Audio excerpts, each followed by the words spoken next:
Jadi ini adalah Redmi Pad SE, dan sebelum lo keluar-keluar kalau tablet Android ini punya spek yang disunat, ini perlu dikelirin dulu ya. Kalau emang Xiaomi bikin versi yang lebih lightnya, lebih budgetnya dari Redmi Pad yang sebelumnya hadir.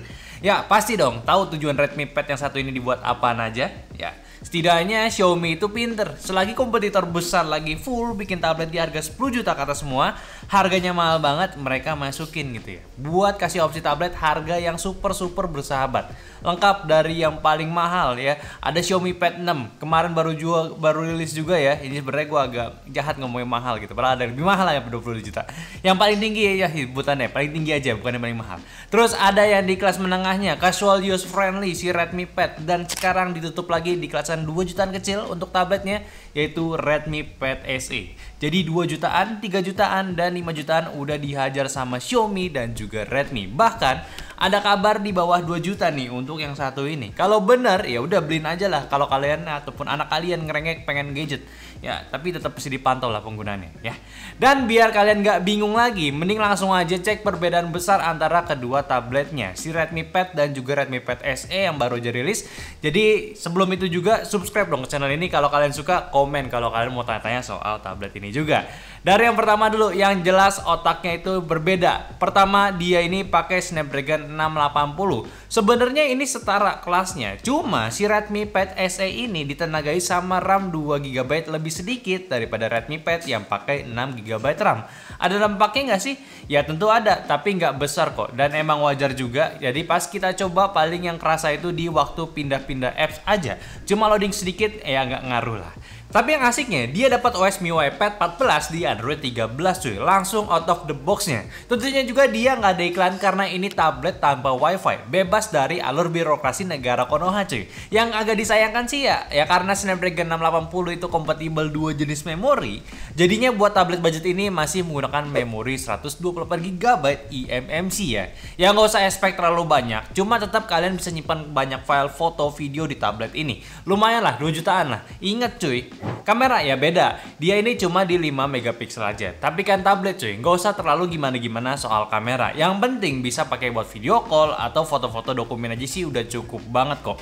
Terus juga baterainya, di kapasitas chargingnya dia ini cuma di 10 watt. Kalau Redmi Pad kan di 18 watt. Lebih lama emang, tapi tenang kapasitasnya masih sama di 8000 mAh. Masih bisa kalian pakai seharian penuh, buat entertainment pun awet banget kok. Serius, chargernya ntar aja pas mau tidur itu udah nggak ribet lagi kan. Ya itu sih bedanya. Sisanya ya ini tetap kok. Jadi teman main harian kalian biar nggak bosan. Tujuan utamanya jelas emang buat dipakai entertainment lah. Utamanya ya buat lu nonton maraton anime atau drakor atau bahkan nontonin Cocomelon buat si dede bocil sambil dikasih makan, atau buat main game-game ringan pun juga bisa kok. Soalnya dari segi layar itu nggak beda jauh sama Redmi Pad, masih sama-sama bagus di layar 11 inci, panel IPS resolusi Full HD Plus dengan refresh rate di 90 Hz. Jadi tetap smooth, layarnya cukup terang, terus juga udah ada beberapa sertifikasi dari TUV Rainland untuk low blue light sama flicker free, biar kalau dipakai lama nggak terlalu bahaya untuk matanya juga. Jadi emang udah paling oke buat diajak lama pakai si tablet ini. Speakernya pun juga ada 4 di tablet ini, jadi volumenya kenceng dan tentu jauh lebih bagus kualitasnya dibanding sama handphone di kelasan yang sama.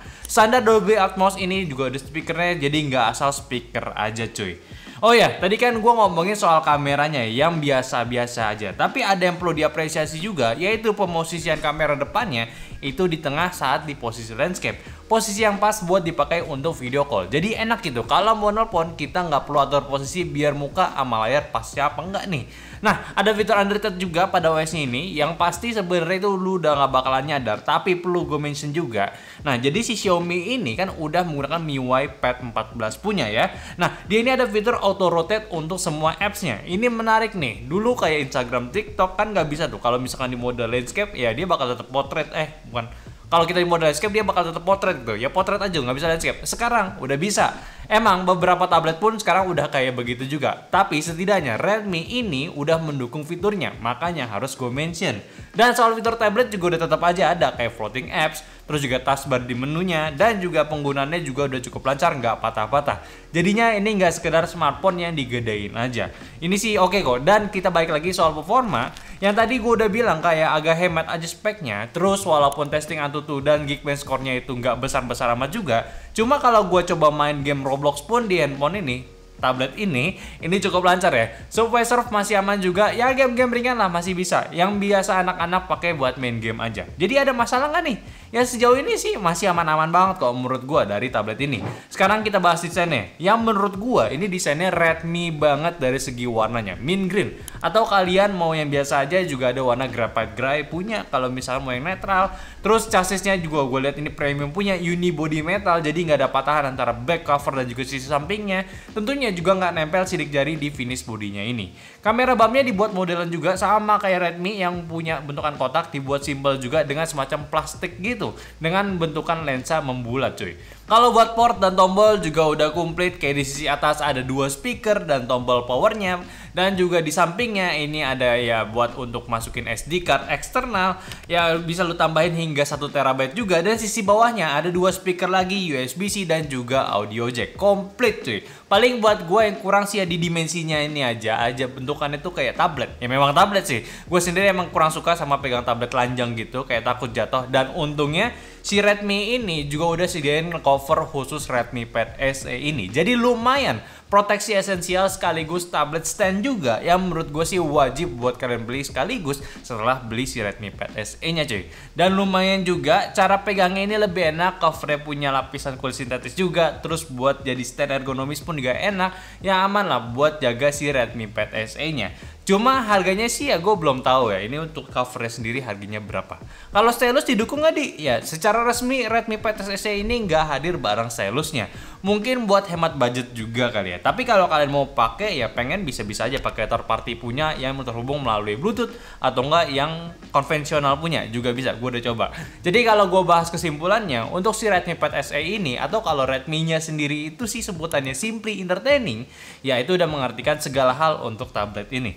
Untuk entertaining, hiburan kalian, keluarga kalian biar dapetin feel yang beda dari sekedar handphonean aja kalau nonton. Layar lebih besar dan tentunya speakernya lebih bagus dibandingkan dengan handphone. Apalagi tadi kalau mau kasih anak buat hiburan atau media belajar mereka, dia tetap bisa pakai. Dan karena harganya itu nggak mahal, kekhawatiran kalau rusak pun nggak separah kita abis beli tablet yang mahal cuy.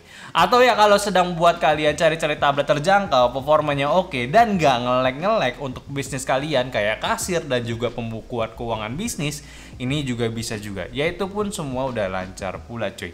Gue pakai pun pengalamannya nggak jauh sama kayak Redmi Pad, sama-sama bagus, cuma kurang kalau ditandingin performanya ya.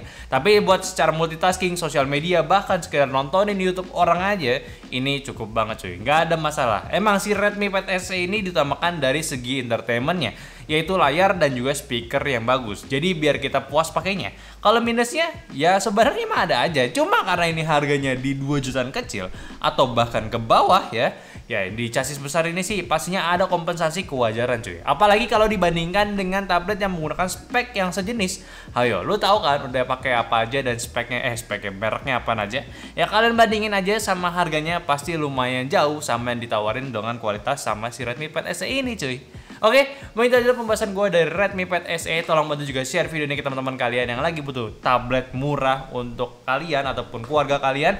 Dan jangan lupa juga kasih pendapat di kolom komentar. Kalau mau beli, cek link deskripsi aja. Dan follow semua share video kita yang ada di Instagram, TikTok, Facebook, dan Discord yang semua linknya di deskripsi. Dan yang terakhir, sampai jumpa di video nyantai selanjutnya. Bye-bye.